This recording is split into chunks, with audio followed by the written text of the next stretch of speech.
राम राम मित्रांनो, मी अमोल कोळेकर पाटील. 1 वर्ष झालं असेल संतोषांना देशमुखांची हत्या झाल्यानंतर, आणि एका वर्षानंतर ज्या स्पीडनी आता ह्या सगळ्या तारखा पडायला लागलेत, ह्याच्यानंतर एवढं मात्र निश्चित आहे की लवकरात लवकर वाल्मिक कराडवरती दोष सिद्ध होईल आणि त्याच्यावरती ठपका ठेवला जाईल आणि त्याच्यानंतर त्याला शिक्षा देखील सुनावण्यात येऊ शकते असा अंदाज वर्तवण्यात येतोय. याच अनुषंगाने आज एक कोर्टामध्ये तारीख होती. तारीख म्हणण्यापेक्षा वाल्मिक कराड हा वारंवार कोर्टाची दिशाभूल करण्यासाठी म्हणा किंवा कोर्टाचा हा वेळ वाढवण्यासाठी जामिनासाठी अर्ज करतो. त्यांनी बऱ्याच वेळेला जामिनासाठी आणि दोषमुक्त आहे मी पार धुतलेल्या तांदळाचं आहे, मला माझ्यावरती अजिबात कुठला डाग नाही, अशा प्रकारचा आविर्भावातून वारंवार कोर्टाकडे अर्ज करतो आहे. बऱ्याच वेळा कोर्टाने हा अर्ज फेटाळला होता आणि आज देखील तेच झालं. वाल्मिक कराडनी आज आपल्या हायकोर्टाच्या संभाजीनगर खंडपीठाच्या समोर हा अर्ज ठेवण्यात आला होता आणि या कोर्टाने हा अर्ज फेटाळलेला आहे. हा फेटाळताना अत्यंत महत्त्वाचं निरीक्षण देखील नोंदवलेलं आहे. आणि याचबरोबर 19 डिसेंबरला म्हणजे 2-3 दिवसानंतर आणखी एक आपल्या बीडमधल्या न्यायालयामध्ये एक तारीख पार पडणार आहे, जी रेग्युलर कोर्टाची तारीख आहे त्यांच्या. आणि या तारखेमध्ये वाल्मिक कराडवरती दोष सिद्ध होणार आहे. आणि याच तारखेला म्हणा किंवा ही तारीख पुढे ढकलण्यासाठी किंवा या गोष्टीला स्थगिती आणण्यासाठी वाल्मिक कराडच्या वकिलांकडनं मागणी करण्यात आली होती हायकोर्टाकडे. परंतु हायकोर्टाने जामिनाचा अर्ज तर फेटाळा.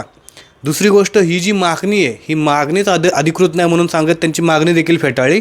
याचा अर्थ असा आहे की 19 तारखेला म्हणजे 19 आपल्या डिसेंबरला जो निकाल लागणार आहे म्हणा किंवा जी तारीख पडलेली आहे, या तारखेमध्ये 100% दोष सिद्ध होणार आहे.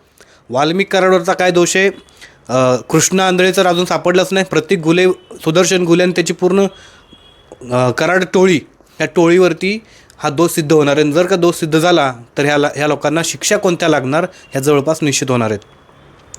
पण लक्षात घेण्यासारख्या गोष्टी ह्या आहेत की ज्या पद्धतीनं वाल्मिक कराडच्या गळ्याभोवतीचा हा जो काही फास आहे, कायदेशीर फास, हा आवळत जात असताना एका बाजूनी बीड आणि परळी भागामध्ये मोठ्या प्रमाणामध्ये ते त्यांचे जे लाभार्थी संघटनेचे काही लोक आहेत, चेले चमचे, यांच्यामध्ये प्रचंड मोठं उत्साहाचं वातावरण आहे की अण्णा बाहेर येणार. अण्णा बाहेर आल्यानंतर आम्ही हत्तीवरनं मिरवणूक काढणार, उंटावरनं मिरवणूक काढून आम्ही काय स्वप्न बघतायत बाबा.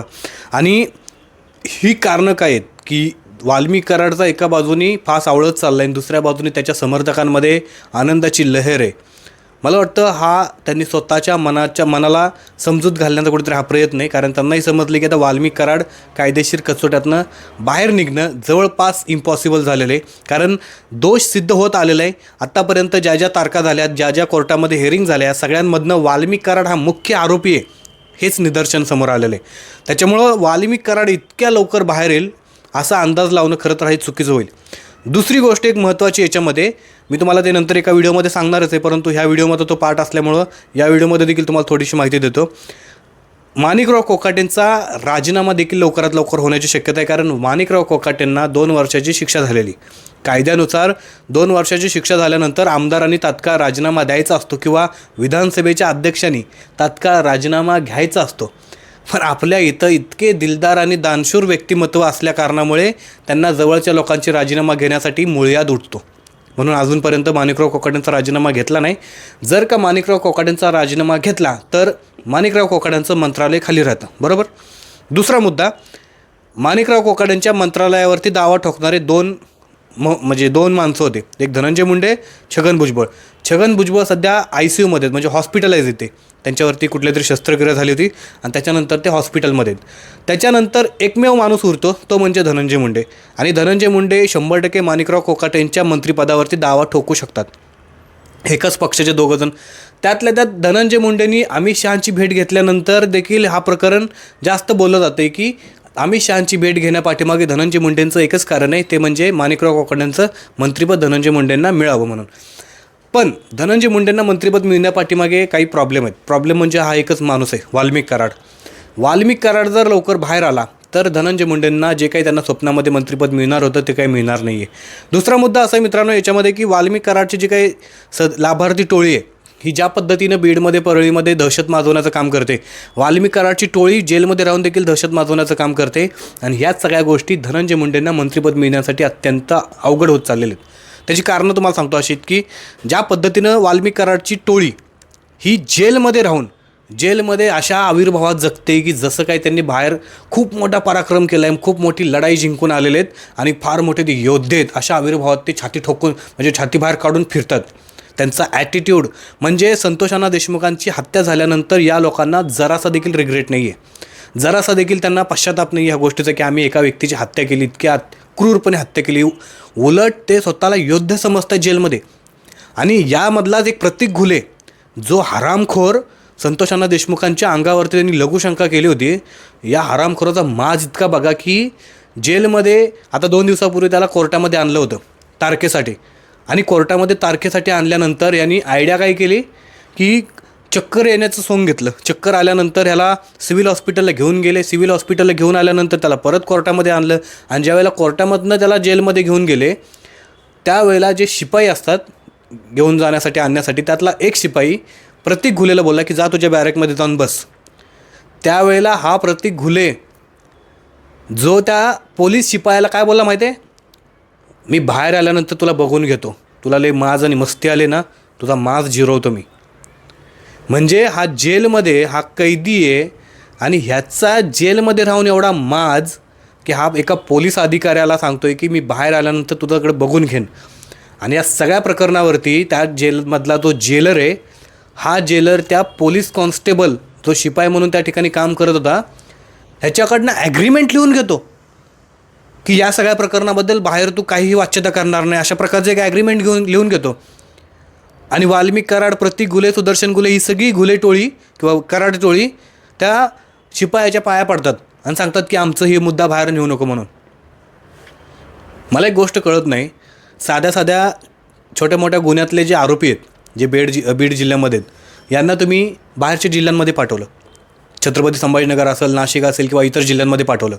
वाल्मिक कराड आणि वाल्मिक कराडची ही टोळी जेलर लोकांचे काय जावई वगैरे आहेत का? त्यांना काय कुठला एवढा लाड आहे की बाबा त्या जेलमध्येच त्यांना ठेवायचे? इतक्या मकोकासारख्या अत्यंत गंभीर गुन्ह्यामध्ये, ज्या गुन्ह्यांचा खरं तर तपास एका आईबापाने काढलेल्या अधिकाऱ्यांनी जबरदस्त पद्धतीने करायला पाहिजे होता, पण तसं वाटत नाही मला. कारण याच वाल्मिक कराडवरती महादेव मुंडेंच्या खुनाचा देखील आरोप आहे, परंतु त्या अनुषंगाने अजून तपासच झाला नाही. फक्त संतोष अण्णा देशमुखांच्या प्रकरणामध्ये वाल्मिक कराडला अटक झाली. असे जर वाल्मिक कराडचे सगळे कांड बाहेर काढले ना, वाल्मिक कराड 2-4 आयुष्यामध्ये तर तो काय बाहेर नाही येणार. आणि या सगळ्या प्रकरणानंतर जेलरवरती देखील प्रश्नचिन्ह उपस्थित होत आहेत. कारण याच वाल्मिक कराडचा किती वरदहस्त होता तुम्हाला सांगतो. त्याच बीड जिल्ह्याचा एक जेलर पीटर गायकवाड की काय असं काय त्याचं नाव होतं, त्यांनी धर्मपरिवर्तन केल्यामुळं त्याच्यावरती आरोप ठेवण्यात आले मोठे मोठे आणि त्या गोष्टीमुळे त्याची बदली करून टाकली.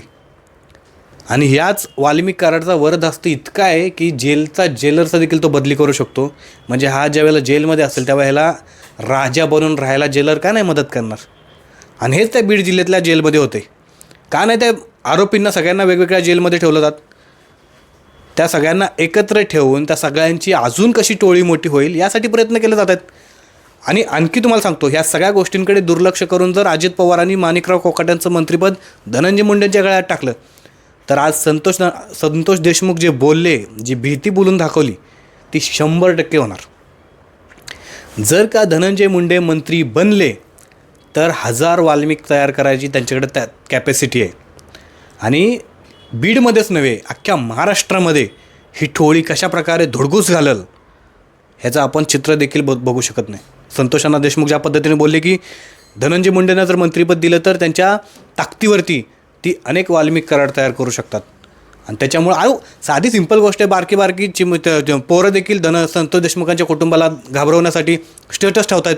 अण्णा is back, Anna is king, Anna is देव, असं काय काय काय काय स्टेटस ठेवतात.